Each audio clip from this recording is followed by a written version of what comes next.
Celso Portiolli quase foi para o Sábado da Globo em 1996. Essa foi uma revelação que o próprio Celso fez em entrevista ao Flow Podcast essa semana e a gente vai falar um pouco mais sobre isso, além também da participação do Luciano Huck lá no Podpah, depois do Igão e do Mítico terem ido ao Domingão também. Então nós temos um grande momento dos grandes apresentadores da televisão participando desse universo digital. A gente vai falar sobre isso hoje no Rede Gesla Opinião. Antes, um recado: se você acompanha a Rede Gesla, que gosta de conteúdo de análise sobre televisão e também conteúdos originais, não se esqueça de deixar o like aqui, deixar seu comentário também e se inscrever no canal, que é muito importante, eu agradeço sempre.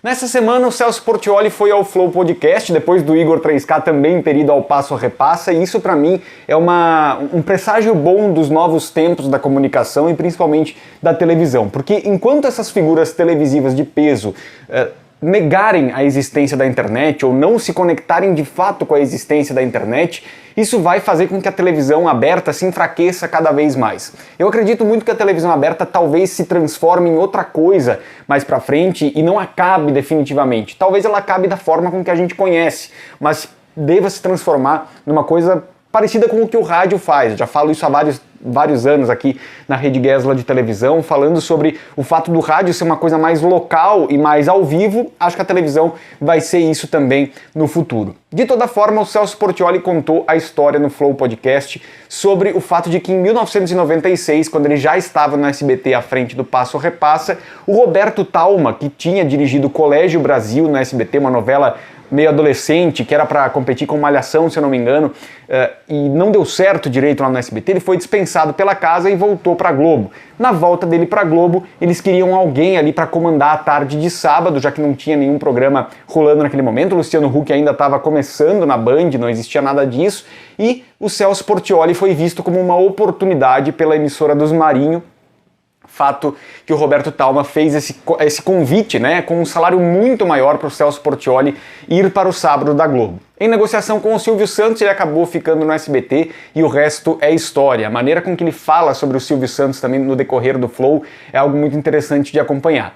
Já no Podpah essa semana, o Luciano Huck esteve por lá também, falando das suas experiências na televisão, mas eu achei uma entrevista menos aprofundada do que a entrevista que o Portiolli deu ao Flow Podcast, porque houve ali uma limitação de assuntos, acho que não se foi muito mais a fundo em assuntos importantes, como por exemplo, qual a inspiração que permanece no Domingão com relação ao Faustão, né? E o que ele vê pra frente do universo da televisão aberta. Ele falou algumas coisas que quem acompanha o Luciano Huck de perto, como eu acompanho também, já viu ele falar em outras vezes e eu acho que acabou não indo tanto para terrenos desconhecidos ou desconfortáveis. O Celso Portiolli fez isso mais lá no Flow. Mas de toda forma, as duas entrevistas são duas excelentes oportunidades para quem gosta de comunicação e gosta de entender a televisão pelos bastidores. Acho que a gente nunca teve tanto a oportunidade de ouvir esses comunicadores falando, sem tempo pré-determinado, sem filtros tão específicos assim,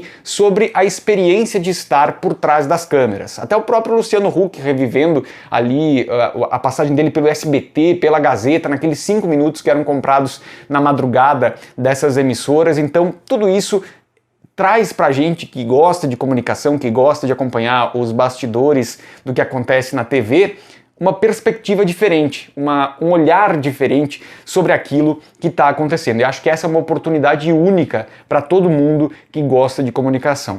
Tanto o Luciano quanto o Celso Portiolli conseguiram passar para a gente, nesses dois podcasts, também a importância de ser empreendedor de comunicação. O Celso Portiolli muito mais do que o Luciano Huck, porque o Luciano Huck, quando estava começando a decolar com os seus empreendimentos lá no início da carreira dele na Globo, recebeu aquele ultimato, né? Ou você cresce, ou você vai para cima ou você vai para fora, como disseram os diretores na época, e ele acabou optando mais por essa carreira mais televisiva e tudo mais. Acho que se tornou sócio de algumas empresas também, mas não empreendeu tanto nessas vendas casadas de comunicação. O Celso Portiolli, da escola Silvio Santos, né, foi por um outro caminho, tem emissoras de rádio hoje também, tem também outras empresas, né, que não dependem especificamente da imagem dele, e soube utilizar as oportunidades de inserção comercial que o Silvio Santos deu para ele ficar no SBT de maneira eficiente. Provavelmente se você tem um disco de música dance na sua casa, Domingo Legal Dance, TV Dance, essas coisas aí que bombavam nos anos 90, um dos produtores disso era Celso Portiolli, com promoções como compre um e leve dois, né? Compre dois e leve um é sacanagem. Mas enfim, e o Celso trouxe toda essa expertise dele, falou sobre o fato de ele estar estudando também a questão da internet para poder se habituar e se adequar a esses novos tempos, e isso é muito importante para a gente ver o futuro da televisão de uma maneira um pouco diferente.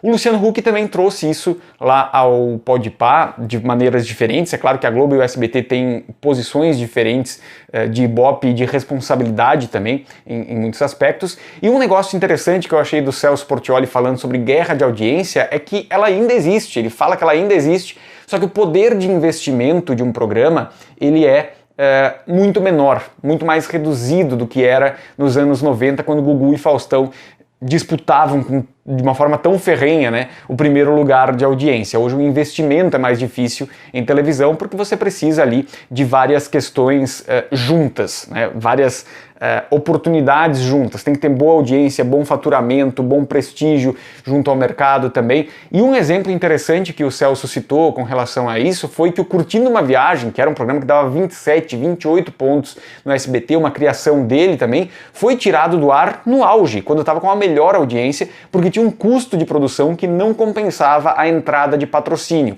Então vejam como é algo dinâmico a televisão. A gente vê muitas notícias, e claro que os portais também precisam ganhar a sua audiência, por conta disso colocam as notícias ainda sendo apuradas em alguns momentos, alguns portais, né? Outras notícias que ainda não estão confirmadas, outras que são só especulações de reuniões que aconteceram nas emissoras, mas de uma forma geral a coisa por dentro da TV funciona de uma maneira muito parecida com o que acontece dentro do universo de uma empresa comum, uma empresa tradicional, né? Então eu acho que esse ponto ele é um ponto muito importante da gente avaliar, porque há uma complexidade por trás de cada produto de televisão que é muito grande, que é gigantesca, né? E outras coisas interessantes também que o Celso trouxe nesse podcast foi a maneira com que o Silvio Santos orientou ele durante a carreira para mostrar que ele tinha que ser uma persona em cada um dos programas. Ele tinha várias ferramentas para isso, como modulação de voz, nível de animação, por exemplo, para determinados programas. E acho que o Celso Portiolli tem isso de uma maneira muito consolidada na carreira dele, porque quando a gente vê o Celso do Passo Repassa, é um Celso, o Celso do Comprar é Bom, Levar é Melhor, Ganhar é Melhor, é outro Celso, o Celso do Show do Milhão é um terceiro, né? Então eu acho que a gente tem essas facetas e esses ensinamentos que esses apresentadores trazem aí a respeito da programação é muito interessante, são muito interessantes, né? O Luciano Huck, outra coisa que ele trouxe, que eu acho que é legal da gente como comunicador entender desde o início, é que ele se envolve em todo o processo. Ele sabe a trilha de qual VT vai entrar, como é que é a trilha, o que tinha que mudar, ele se envolve em todas as etapas do processo. Isso é importante para estar lá na ponta enquanto apresentador, estar ali, não necessariamente executar aquilo ali, mas estar envolvido com toda a produção é algo importante para você ser pleno daquele programa, pleno daquela produção especificamente.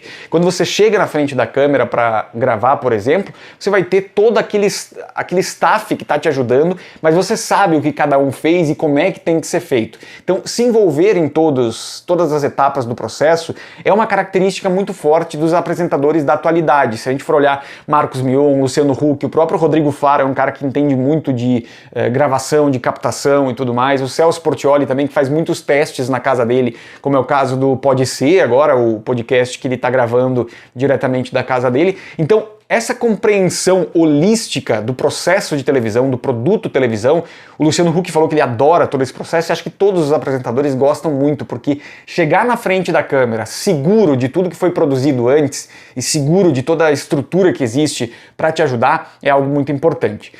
Finalizando, então, trazendo também essa característica que eu falei sobre o Celso Portiolli ter dito, né, que a guerra de audiência continua, o que mudou foi essa questão de poder de investimento, né? Ele traz isso, né, que hoje, em alguns momentos, ele incomoda a Globo, então ele consegue ter um grande prestígio comercial, de faturamento e de audiência. E por isso ele está tranquilo nesse momento no SBT. Agora, se o programa começar a perder relevância, começar a perder audiência, ele será imediatamente cobrado por isso. Então essa é a dura realidade também de um programa de TV. Por mais que exista um público fiel, exista um público que goste daquele programa, se ele não é viável financeiramente, ele acaba não saindo, ou então pior, saindo do ar. Então imagina um programa que não tem audiência, não tem prestígio, ou vende muito comercial, mas tem pouca audiência. Em curto prazo vai perder também essa verba comercial. É o que aconteceu com o Faustão na Band. Os custos de produção começaram a ficar muito maiores do que a receita que era recebida pelo programa. Então é uma complexidade, é uma engrenagem muito grande que existe por trás de uma emissora de TV, e cada vez que um desses comunicadores vai a um desses grandes podcasts, a gente tem também a oportunidade de ouvir através dos anfitriões, que são excelentes anfitriões, tanto o Igor do Flow quanto o Igão e o Mítico do Podpah, tem uma forma de perguntar que é a forma do telespectador perguntar. Então eu quero parabenizar muito os dois podcasts e também parabenizar